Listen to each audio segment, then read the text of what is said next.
Nuevamente bienvenidos amigos a Sin Pasaporte Podcast, donde analizamos y discutimos la actualidad política colombiana e internacional desde una perspectiva migrante y exploramos el mundo con ojos colombianos. Nuevamente estamos tres boyacenses: Camilo Rodríguez desde Eslovaquia, Camila Peña desde Francia y quien les habla Nicolás de Vía desde Colombia. Hola queridos amigos, Camilo, ¿cómo estás? Camilo Rodríguez, ¿cómo estás? Hola Nico, bien, muchas gracias. Por acá ya de noche, muy de noche, y una linda semana de verano, así que todo muy bien. ¿Cómo estás tú en Colombia? Bien, pues una semana bien compleja. Analizaremos hoy el tema de la violencia política, un tema que creo que ha retumbado en sus países de residencia, pero en principio quiero saludar a Camila Peña. Camila, ¿cómo estás? ¿Qué tal esta semana? Hola chicos, Camilo, Nico, bien. Una semana muy tranquila, pero de este lado también con emociones diversas por todo lo que está pasando en el país. Precisamente eso es el objetivo del día de hoy, intentar analizar un tanto de esa violencia política a la que quisimos hacer un análisis. Pero previamente quisiera preguntarles, dado que el capítulo tiene que ver con un escenario que atraviesa el país de un momento a otro, que lo hemos advertido quizá en capítulos previos en relación a la intención de volver a llevar a la discusión política de la seguridad del país. ¿Cómo vieron ustedes las últimas noticias? Ya sabrán ustedes del atentado que hubo contra el senador del Centro Democrático Miguel Uribe y la multiplicidad de atentados o de los que ha sido sujeto el país en diferentes regiones, especialmente en el Valle del Cauca y en el Chocó. ¿Cómo lo escucharon en su país? ¿Cómo lo analizaron? Y si hay alguna otra noticia relacionada o no que haya tenido el mismo impacto en el tema, ¿no? Camilo, ¿cómo lo escucharon? ¿Cómo lo vivieron? ¿Algún tema relevante? Pues por parte de esto fue como el combustible que utilicé para la escritura de mi columna. Básicamente lo que escribí fue cómo lo vivimos nosotros. Me desperté el domingo a la mañana en una finca en la que estaba con algunos de mis amigos de acá de Eslovaquia, en la cual uno de ellos me abordó diciendo que pues que había pasado algo muy grave en Colombia. Inmediatamente la reacción era eso, pues abrir X, entender qué era lo que había pasado. Y pues el algoritmo que colabora con ese tipo de cosas, con la ida y venida de noticias, de videos, de cosas dramáticas y pues obviamente entender qué era lo que estaba sucediendo. Parte de mi columna es como el paréntesis que hice porque Fico, el primer ministro de Eslovaquia, también sufrió un atentado exactamente un año atrás a manos de un anciano de 71 años, quien en una visita gubernamental a Trenčín, a una región que queda en el centro de Eslovaquia, fue asaltado con disparos.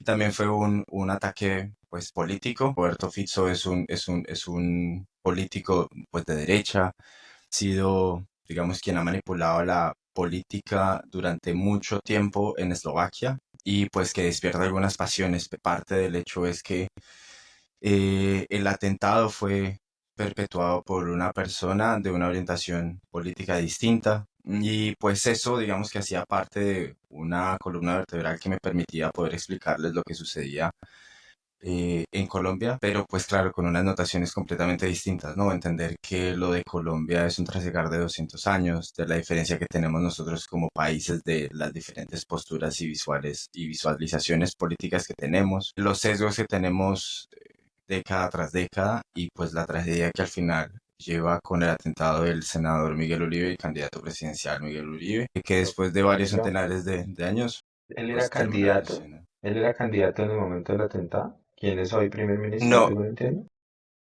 él ya era primer ministro, él Ah, se posesionó y ya era posesionado como primer ministro de la nación.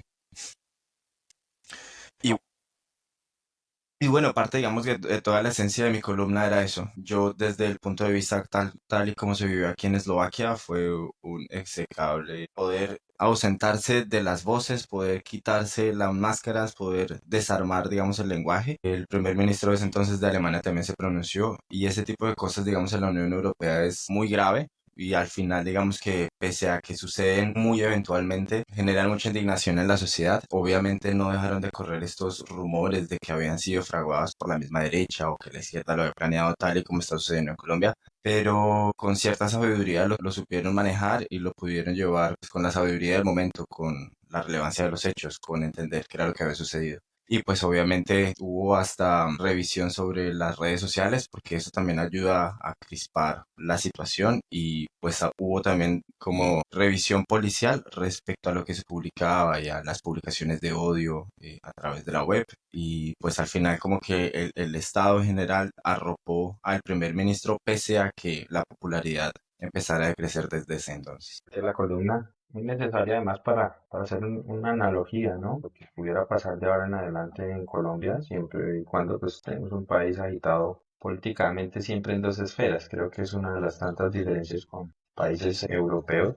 sobre los que las discusiones no siempre se centran en dos esferas del debate, el punto A y el punto B, sino que pues tienen más elementos sobre los que hay que lugar al análisis. Pero Cami, quería preguntarte una columna interesante, una analogía con algunas novelas y series que realizaste en tu columna, que los invito por demás a leer las columnas y que se las dejaremos en el link en el momento en que subamos este video para que vayan y lean las columnas que han publicado estos dos autores. Pero Cami, quería preguntarte en relación a esa columna, ¿cómo analizas lo que pueda pasar de ahora en adelante? En principio que nos cuentes de manera muy general el objeto de la columna, pero ¿cuál es el panorama que observas de ahora en adelante que puede venir para el país? Bueno, no, esta columna fue muy sentida porque a nivel personal, debo decirlo, me tocó mucho todo lo que se pudo ver de este lado, de lo que estaba pasando en Colombia. Igual que Camilo, yo me enteré, lo leí y me pareció curioso porque yo también estaba como despertándome y mi pareja me dice... ¿Viste? Mira, ¿viste lo que está pasando en Colombia? Y yo, ¿qué está pasando? ¿Qué pasó ahora en Colombia? Y eso, y cuando me muestra los videos y este señor ensangrentado y me impactó demasiado, eh, pero porque además mi cabeza se fue a lejos, ¿no? Como, ¿qué está pasando y quiénes están detrás de todo esto y todo lo que esto va a generar? O sea, me impactó mucho en todos los sentidos. Y ya luego la serie de sucesos que era obvio que iban a venir, todo el cubrimiento de medios que hasta el día de hoy se le ha dado al tema, luego un congreso que se cierra, luego ver a la bancada de oposición en video diciendo que desconocía la figura del presidente, y que solicitaba reunirse con las Fuerzas Armadas sin presencia del jefe de las Fuerzas Armadas. O sea, que todo me pareció muy impresionante. La gestión de la violencia y cómo unas violencias parecen más importantes que otras o unas más lesivas que otras. Y bueno, en torno a todo eso, muchas narrativas.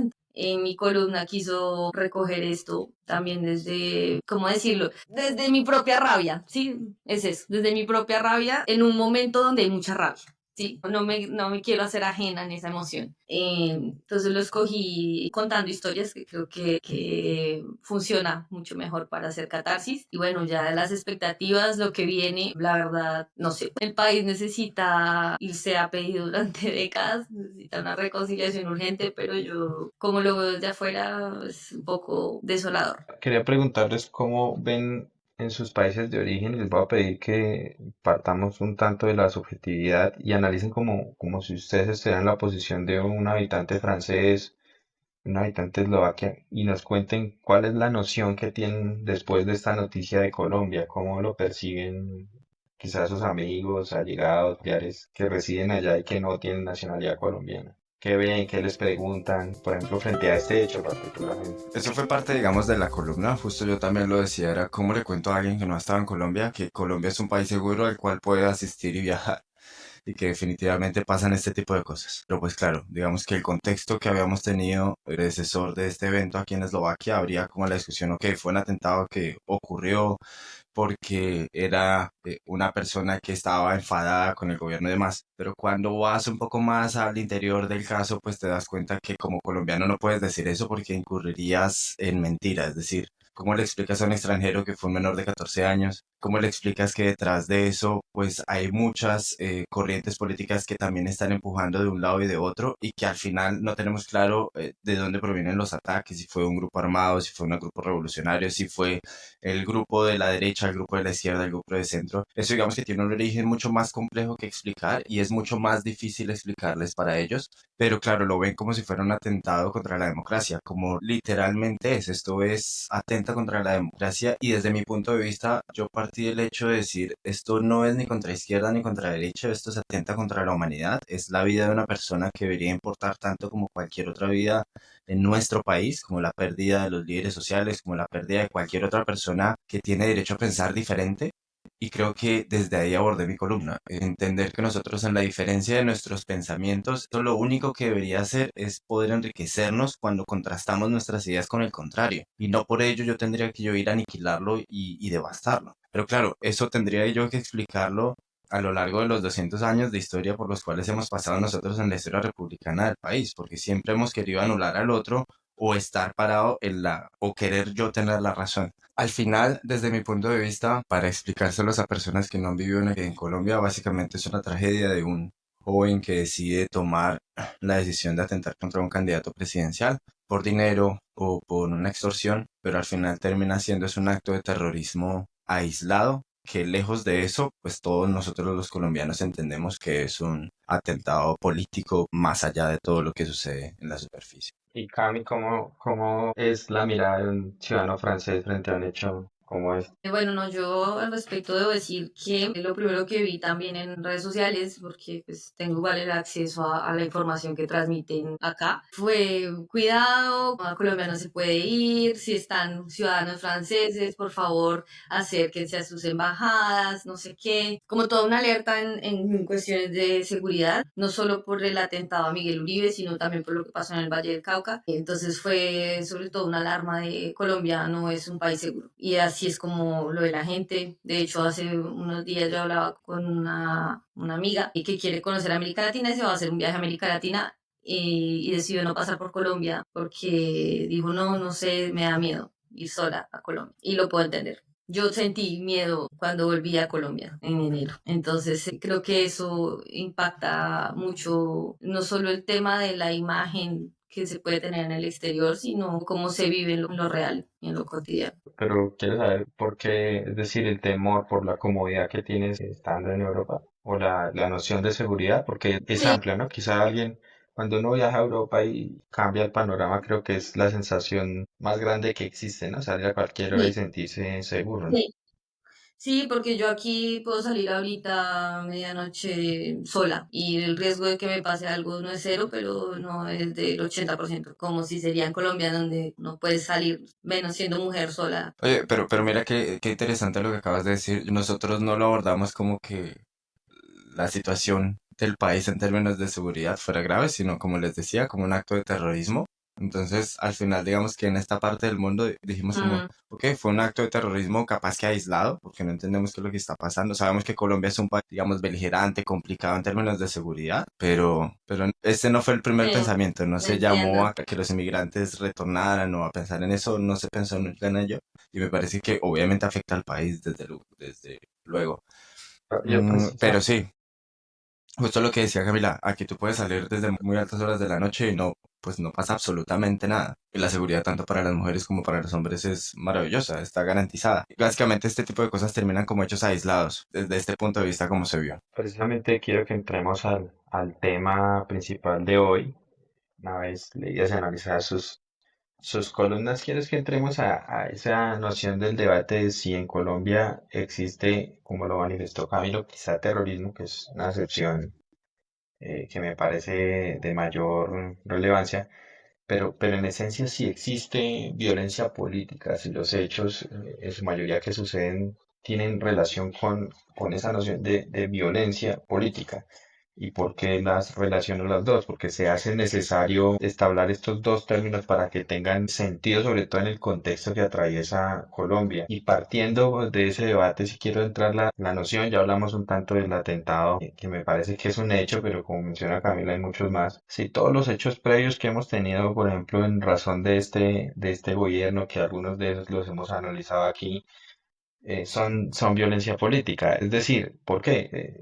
Hacer una consulta popular parece un hecho de violencia política porque se agitan las masas. Ese es el debate que quiero que entablemos. Ojalá nos puedan ustedes dar luces respecto al analizado. Si eso es en realidad la acepción que se le puede dar y este hecho pues que se encadena y aniquila a los demás, pero no son ellos también hechos de violencia política de un lado o de otro. Pues La definición estricta de violencia política es impedir el ejercicio político a través del uso de la fuerza y que afecte la integridad de las personas. Eso como primera medida, porque es una cosa que dentro del movimiento feminista pues se ha abordado mucho y es donde hay violencia política y de género, dónde está la línea delgada. Entonces, por eso lo entiendo desde el lugar de mujer. Y eso para decir pues que en Colombia la violencia política hace parte de su historia. Nosotros tenemos una guerra de partidos desde 1800, bueno, no había partidos, pero habían dos facciones de poder y luego hay una repartición entre dos partidos y luego se crean las guerrillas como respuesta a esta repartición del poder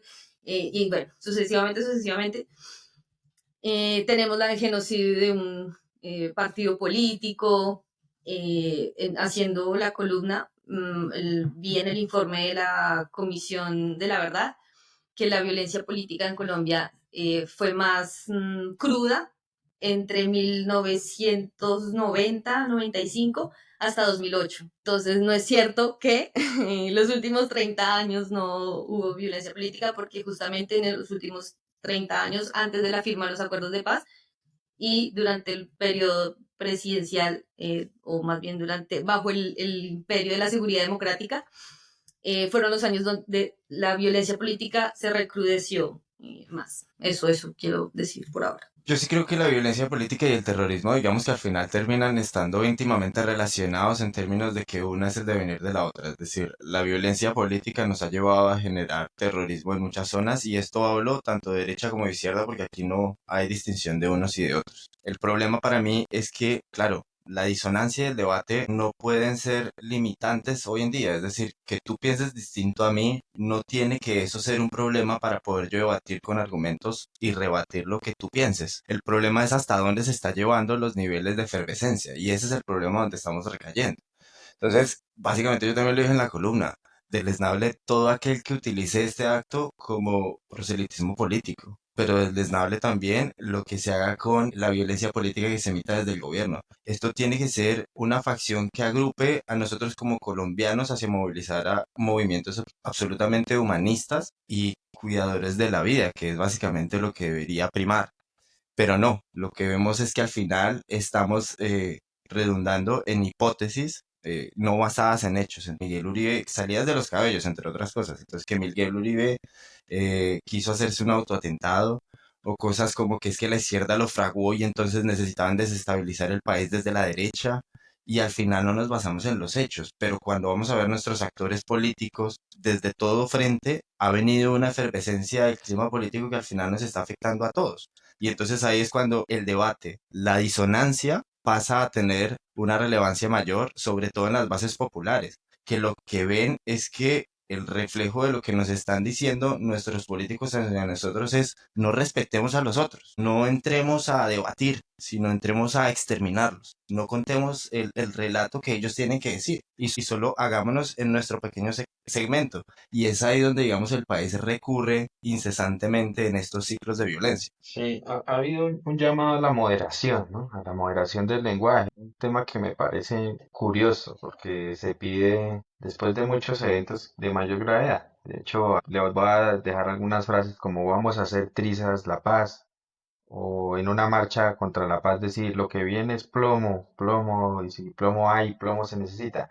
Entonces, ¿por qué desencadenar en este discurso de moderar el lenguaje? Si bien la democracia permite hablar en tono fuerte, de hecho, claro, no estoy justificando uno con lo otro, pero ¿no creen ustedes en su análisis que se ha intentado llevar el discurso a desencajar o más bien desescalar el lenguaje, a moderarlo, como retiremos todo aquello que no queremos, como anulemos todo aquello que queremos y entonces frente a eso, por ejemplo, un hecho como este, en el que pues se expresa la violencia en mayor sentido, pues generas una afectación a la democracia, porque entonces le impide hablar fuerte, impide hablar con argumentos. Yo no he visto que aquí no hayan existido argumentos, claro, existieron, pero en un momento salta un hecho como este, de alguien que por demás no desmerita a uno, pero no está punteando en ninguna encuesta, no era relevante en su aspiración presidencial, ¿no? Y desencadena un hecho de estos y entonces el Congreso empieza a fraguar un tema que pudieron decir que es de verdad un golpe de Estado blando y de cierta manera también hay proselitismo político. Yo resalto, por ejemplo, la posición, no sé si la vieron ustedes, de Bolívar. que dijo, no, 2 semanas voy a cerrar mi agenda. Me pareció razonable, eso sería lo racional. Pero otros candidatos, en su mayoría del estamento o de derecha, han hecho toda la propaganda en la clínica, han hecho una cobertura minuciosa, han buscado responsables, han intentado tomar posiciones políticas, es decir, han fraguado un panorama sombrío de la responsabilidad incluso en cabeza del Estado. Entonces, me parece que eso de moderar el lenguaje pone en riesgo la democracia. Quizá fue muy extenso, pero quiero hacerles ese análisis breve para que ustedes pues tomen su posición. ¿Qué significa entonces moderar el lenguaje en una democracia? Anular posiciones políticas. No sé, eso se lo dejo a ustedes. ¿Qué piensas, Camille? Sí, no, lo que creo es que hay violencia en el lenguaje cuando yo estoy llamando a la agresión. Em, y eso se ve pues en las bases de todos los movimientos políticos. Creo que en la política se mueve mucha emocionalidad. Pero esta reacción un poco violenta del lenguaje eh, no nace en un trino de Twitter y no nace en 2 años. Eso es un acumulado de violencias. Eso es algo, si se quiere, clado en nuestra cultura y en nuestra forma de relacionarnos, justamente por esa historia. Y yo por eso quiero como hacer énfasis en que recordemos la historia para que la podamos entender y para que podamos tomar decisiones sobre eso que hemos, de donde venimos. Pero decir que la violencia viene de un trino del presidente me parece que le hace el juego a estos discursos justamente antidemocráticos. Yo no veo la violencia en un trino del presidente porque él diga que los oligarcas o porque él diga que hay otros grupos de poder que tienen control del país o porque hable de las mafias internacionales y él ha hecho pues esta denuncia de forma poco diplomática como se acostumbra y lo ha hecho desde siempre y eso es creo que lo que se le ha criticado, pero yo no veo la violencia política ahí. De pronto un lenguaje poco popular para algunos sectores, pero Digamos que yo me quiero quedar sobre justo el segmento que dijiste. Creo que el respeto al sagrado silencio debería promulgarse en el país. Es decir, en el sentido de entendamos todos qué es lo que está pasando. Esto no, a mí desde mi punto de vista sigo luchando mucho contra esto porque no, esto no debería tener una connotación política desde ningún punto de vista. O sea, entiendo que todos son hechos políticos, pero hay cosas que van más allá. Es decir, entendernos nosotros como sociedad. Es una vaina muy berraca que justo lo menciona Camila. Estos son tiempos históricos los que nos han marcado bajo esta violencia política y no se trata de desescalar el lenguaje de forma retórica en el que entonces ahora todos nos vamos a tratar bien y aparentar de que nos queremos y nos amamos cuando las cosas no son realmente así, sino de centrar el discurso sobre cómo poder entender el país en forma completa. Es decir, cómo no parcializar nuestros discursos. Justo las frases que tú mencionaste de que lo que viene es plomo, eso al final genera esa segmentación de que o me arroja a mí hacia la derecha o me arroja a mí hacia la izquierda y al final no hay una cohesión cultural, una cohesión como país. Y exacerbado eso desafortunadamente por las redes sociales. Yo discrepo un poco con Camila porque fíjense que en el resultado que saca la silla vacía respecto al tema del discurso agresivo, fue una medición que se hizo con una herramienta de Meta que mide la agresividad en el discurso y básicamente salen mal librados muchas de las cuentas y desafortunadamente sale desde una métrica clara y en términos numéricos cuáles son los términos que más afectan la ciudadanía y que más alebrestan este tipo de algoritmos que se alimentan de eso, de la radicalidad y demás. No quiero señalar que sea el presidente Petro, no quiero señalar que sea María Fernanda Cabal, no quiero señalar a estas personas mencionándolas, sé que lo estoy haciendo, pero lo que quiero centrar el discurso es que hay voces que sí centran la discusión en lo importante, en entender nuestra historia como lo que ha sido el trasegar de todos estos años, pero contar ambas partes de la historia y al final nosotros mismos terminamos siendo parte de este discurso de contar la historia de lo que desde mi punto de vista sirvió o no sirvió y al final es ahí donde nos estamos haciendo daño y es ahí donde necesitamos hacer un parteaguas. No, pues justo hay un escenario que parece invisible, pero quizás sea muy fuerte al entrar así, pero ¿ustedes creen que la narcopolítica desaparecía en el país? Pero es que, ¿qué es la narcopolítica hoy en día? ¿Sabes? O sea, al final es eso mismo, nos quedamos en esos sustantivos que al final, no, ¿a Camilo, quién le no, perdóname, pero pertenecen? no son sustantivos. O sea, hay un grupo de De personas que acuerdo, hacen parte de la no, de mafia acuerdo, y que tienen poder dentro del Congreso, dentro de los partidos políticos. Eso es la narcopolítica. Lo han hecho desde de la época acuerdo, de estoy de Pablo acuerdo, Escobar. Entonces no es un sustantivo, eso existe y no ha dejado de existir. Y estoy creo de que acuerdo, una pero muestra de ello es lo que ha pasado en el Catatumbo, el surgimiento del Clan del Golfo, las disidencias de las FARC. Esto no es desagregado a un problema mayor. no, no, no, sin lugar a dudas. Quiero decir que al final esos rótulos los que nos generan es más desigualdad o desentendimiento en la sociedad civil. Es decir, yo no te puedo a ti tratar de petrista y de uribista y pensar que eso es un insulto o decir la narcopolítica. ¿A quién le pertenece la narcopolítica? Todos sabemos que existe y que está ahí, pero ¿a quién le pertenece? ¿Qué hacemos para movilizar el discurso a cosas que le funcionen a la sociedad civil?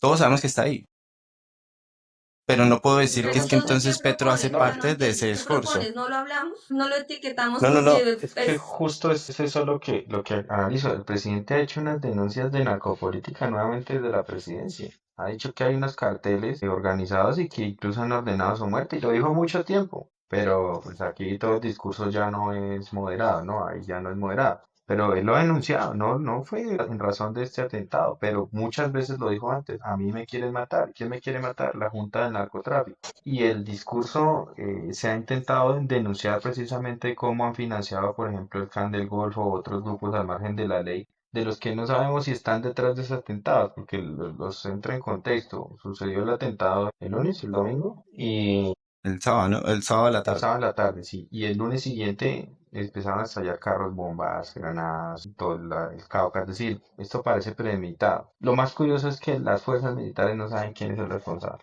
Y eso me parece a mí Claro, curiosísimo. pero Curiosísimo que la inteligencia del no, pero Estado no sepa de dónde provienen los ataques contra el Estado. Porque son ataques contra el Estado. de acuerdo. Pero lo que yo creo, y para contestarle un poco a Camila, claro, tenemos que hablarlo, tenemos que decirlo, tenemos que atacarlo, pero tenemos que atacarlos todos como sociedad civil, no sencillamente poniéndole el rótulo que es que eso le pertenece a los de derecha, entonces son los de derecha que están fraguando. Pero nadie No ha dicho resuelve eso eso. nada. No, de acuerdo, yo sé que tú no lo estás diciendo. Quiero decir, esa es la discusión del país. Si te das cuenta, al final terminamos todos diciendo no, entonces eso fue que lo fragó la derecha o que lo fragó la izquierda. Y al final terminamos en ese mismo círculo. Entonces, ¿cuáles son los hechos relevantes de lo cual nosotros podemos saber hoy en día? Desafortunadamente, la justicia en nuestro país, tanto como en todo el mundo, funciona demasiado lento. Y en estos momentos, lo único que deberíamos tener es cautela de lo que de nuestra boca sale. Es decir, basarnos en los hechos para poder ser claros y evidentes de lo que sucedió. Eso, por ejemplo, justo lo que acabas de decir, Nico, genera suspicacia. ¿Cómo puedes decir que al final lo de la derecha? Ojalá no sea así, ¿sí me entiendes? Pero hace parte de la desescalada del lenguaje. Y no por eso no tienes que dejar de hablarlo, ¿sí me entiendes? Pero uno no puede generar esa suspicacia porque cuando generamos ese tipo de suspicacia o de hipótesis, estamos asignándole o endilgándole este tipo de problemas a determinado grupo No, social. pero yo no he Y el dicho en problema al ningún final es de momento, yo no todos. excluyo derecha ni izquierda, he dicho narcopolítica, que es diferente. Eso, eso. Pero Entonces que la fíjate que encausó volvemos en a la ese punto. ¿A derecha quién le fuiste tú, no pertenece? yo. Yo no la encaucé ahí. No, de acuerdo, de Porque la acuerdo. narcopolítica No pues es tu fue caso, movimientos pero de políticos de diferentes sectores que se financiaron y que lograron establecerse en el Congreso y pasar pues que para recordar, Pablo Escobar fue representante a la Cámara por el partido, una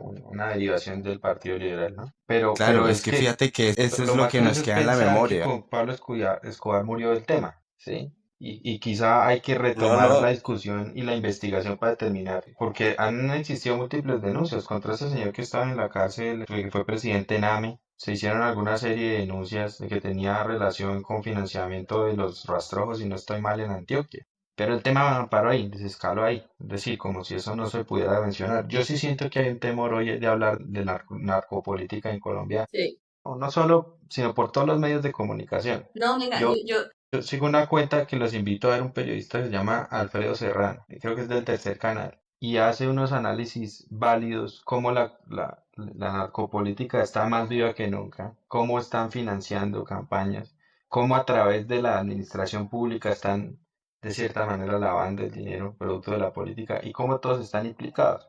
Entonces, esto no viene de hoy, esto estalló ahí porque tocaron a la clase predominante y especialmente le digo bogotana, ¿sí? Es decir, tocaron a ese 1% de la clase exclusiva colombiana y creo que ahí ya la gente dijo, venga, ¿qué pasó aquí? Ya tampoco, hasta allá tampoco. Pero que vengamos a desconocer que hay mucha gente implicada en negocios turbios y sucios en la política, de cuello blanco, gozando de cargos a nivel nacional de prestigio y de prominio, para mí me parece absurdo pensar que nadie lo discute y nadie lo piensa. Y los medios no lo hablan. Entonces pretendemos solucionar el problema moderando el lenguaje. Es tanto, y no quiero tomar posición porque se supone que debo moderar, pero sí quiero que discutamos eso, ¿no? ¿Qué es la moderación del lenguaje? Dejar de hablar, dejar de ver el país como es, dejar de decir qué clase de país tenemos y no Ajá. discutirlo. A mí me parece realmente un atentado contra la democracia. Eso yo vi lo que mencionaba Camilo de la silla vacía del análisis de los trinos más agresivos. Pero ¿qué es agresividad? ¿Decirle burgués al burgués o seleccionar las Exactamente. clases sociales? Entonces, y Eh, fíjese que un hecho como este, por ejemplo, desencadenó toda una jornada de solidaridad. ¿Cuántos firmantes del acuerdo de paz que fueron guerrilleros, que fueron víctimas también de un conflicto, han muerto? Y yo no he visto ningún desescalonamiento del lenguaje.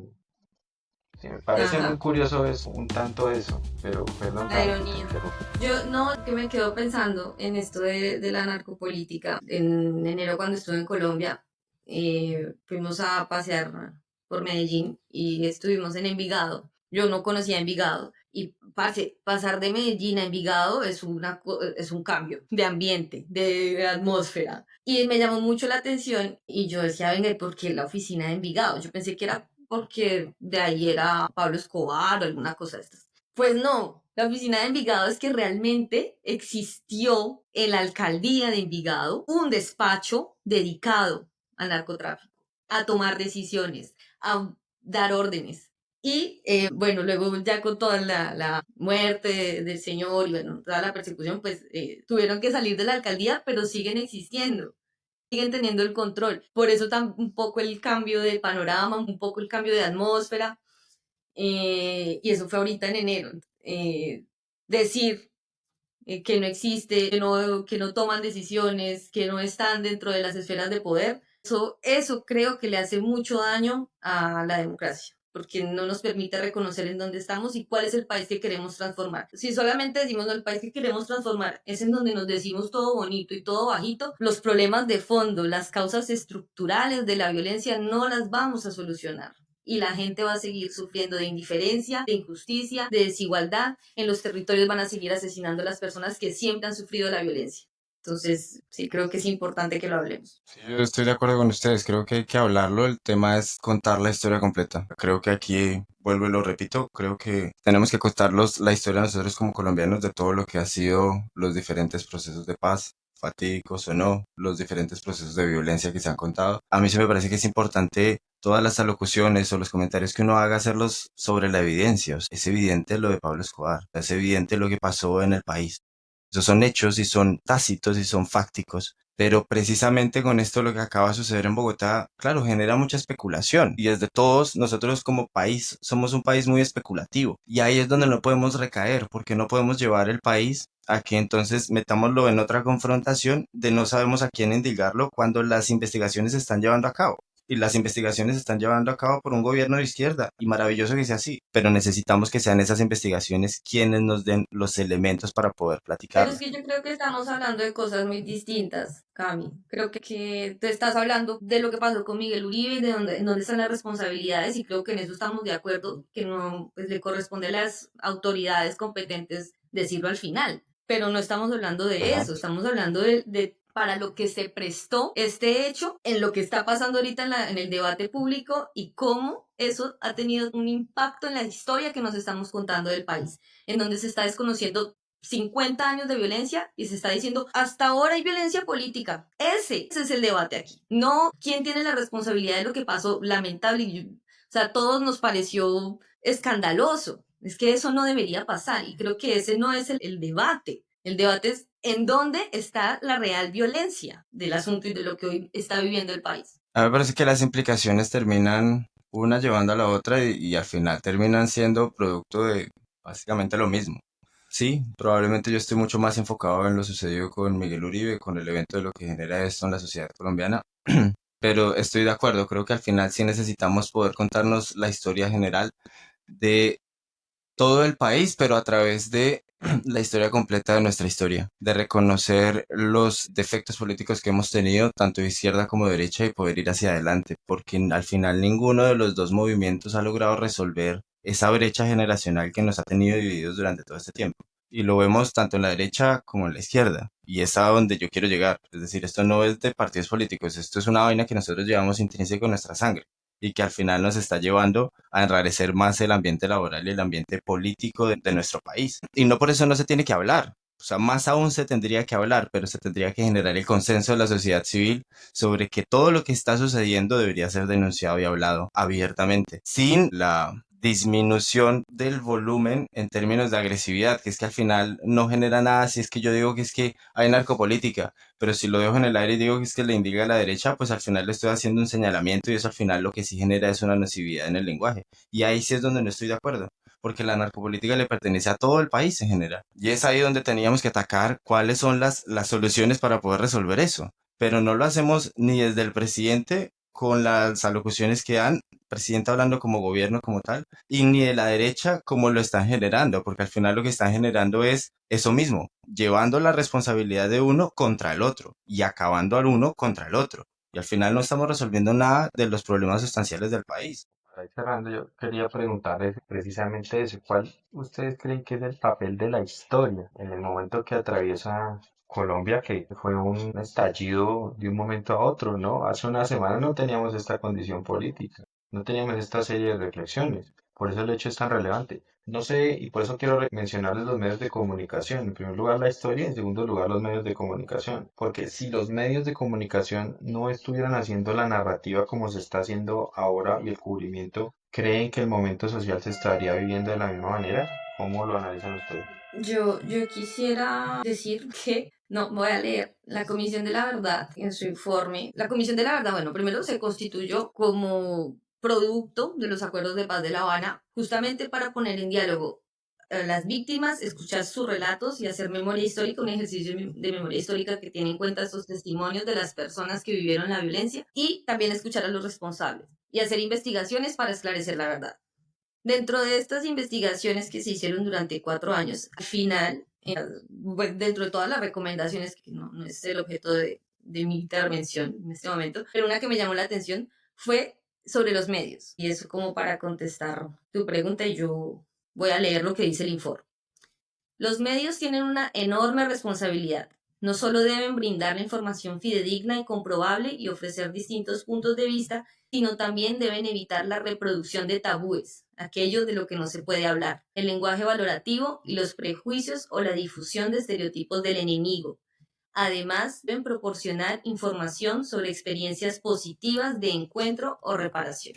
En ese informe, básicamente, lo que señaló la Comisión de la Verdad es que una de las responsabilidades en la reproducción de esta violencia ha sido de los medios de comunicación en el país. Eso de hecho lo denunciaba Rafael Correa en su gobierno y decía que los medios de comunicación son el cuarto poder. Y es que debían, en su propuesta, que es un análisis académico del tema, es que los medios de comunicación no deberían pertenecer a grupos empresariales privados, porque los intereses siempre van a estar en bases a la empresa sobre la cual comunican, no la imprenta, sino el dueño de la imprenta. Que ese cuarto poder debía estar relacionado directamente como la administración de justicia, es decir, de manera independiente, pero financiado con dinero del Estado para garantizar su independencia y parcialidad. Dicho eso, les relato una noticia, no sé si la alcanzaron ustedes a escuchar, de que el ministro del Trabajo denunció que en las tiendas de Uno había explotación laboral. No sé si la alcanzaron a escuchar ustedes, a mencionar varias denuncias de trabajadores que mencionaban que allí no habían garantías laborales, que había explotación laboral.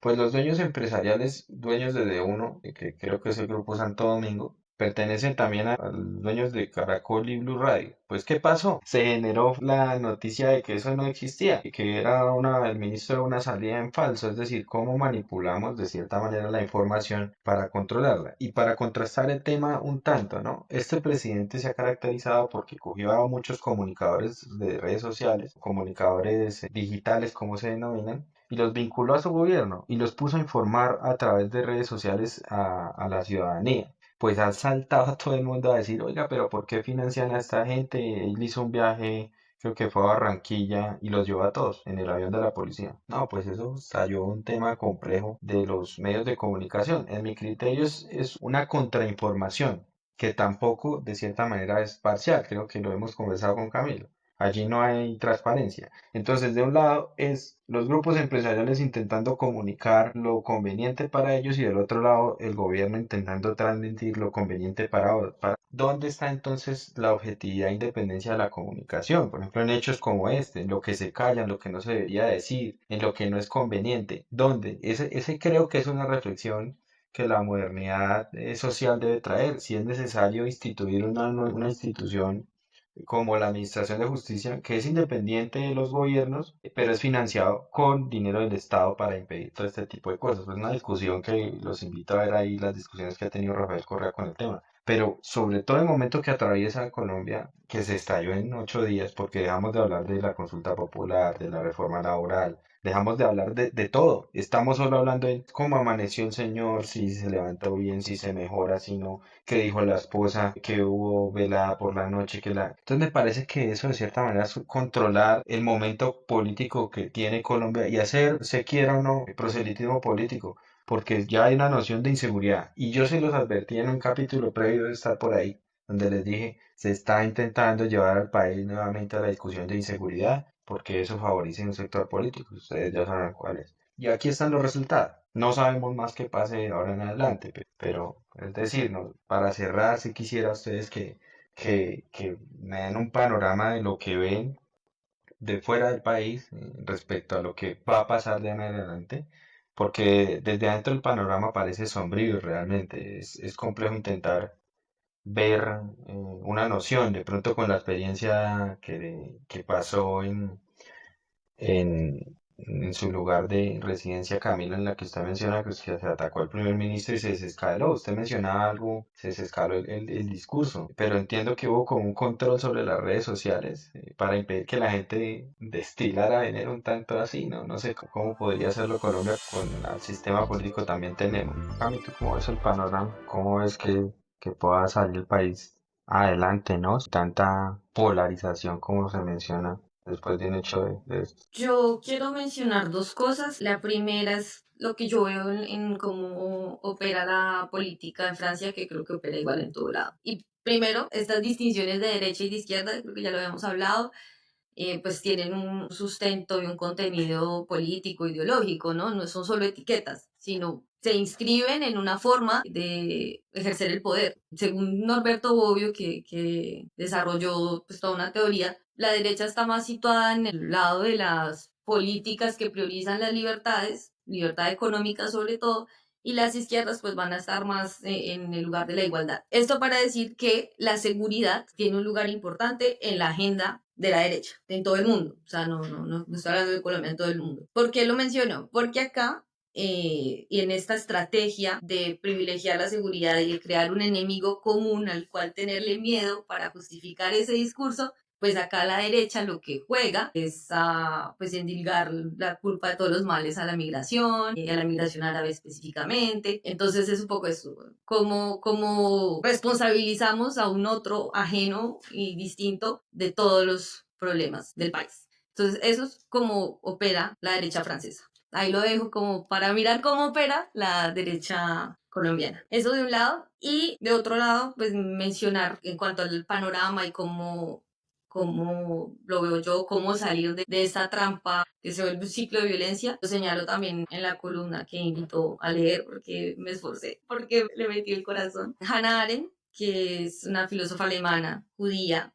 que escribe luego de la Segunda Guerra Mundial y sobre todo basándose en los testimonios de las víctimas del Holocausto. Ella dice que una de las cosas más importantes en esos procesos de reconciliación es el ejercicio de memoria. Y bueno, eso hablando de lo que pasó en el Holocausto nazi, yo creo que para el país que también sufre hoy todas estas consecuencias de una guerra de 60 años, pues el ejercicio de memoria vendría bien. Y creo que es la forma en la que podremos superar tanta violencia. Así como para cerrar, yo veo que justamente lo menciona intrínsecamente Camila, ¿no? Se está buscando nuevamente llevar al discurso del enemigo común. y genera un enemigo común, genera unidad. Pero esas unidades son peligrosas. Lo hemos vivido en décadas pasadas, generar este tipo de enemigos sin encontrar realmente los verdaderos enemigos, como lo vimos en el capítulo, ¿no? Es que ya mencioné la narcopolítica porque es un enemigo invisible, nadie lo ve y todos están ahí. Y no sabemos cuántos otros hay, ¿no? Es decir, no sabemos, es decir, no es solo no saber de dónde provino el ataque, sino no saber qué problema realmente tiene el país. Eso me parece un tanto difícil, realmente a un año de elecciones, con todos los elementos que han sucedido en un gobierno, el primer casi gobierno de izquierda de las décadas recientes. Y esperar, lo único que uno espera es que no sigan cayendo víctimas inocentes de este conflicto que parece no tener fin. Yo discutía con alguien por redes sociales que me decía, dejen de compartir cosas históricas, eso no es relevante. Y yo pienso que hoy más que nunca la historia es la que nos puede dar luces de solucionar estos problemas, ¿no? No podemos volver a un régimen de terror, estados de excepción, no podemos volver a hablar de aniquilación política como fue el tema de la UP y que pensar políticamente distinto no sea un delito o una razón por la que preocuparse, ¿no? O que expresarlo, como lo hacemos nosotros acá, sea una razón para preocuparse. Eso me parece que también afecta de cierta manera la posibilidad de opinar. Moderar el lenguaje puede resultar en un tanto el cercenamiento de esos derechos de expresión. Me parece un tanto peligroso para la democracia más allá de los hechos recientes. Pues así amigos, no sé si quieran agregar algo y si no, vamos por terminado hoy agradeciéndoles a quienes nos ven y invitándolos a compartir este video y leer nuestras columnas que se las dejaremos en los links pertinentes. Camila, muchas gracias por el episodio de hoy. Bueno, Gracias por el espacio. un abrazo y feliz tarde para ustedes y noche en el lugar que se encuentren.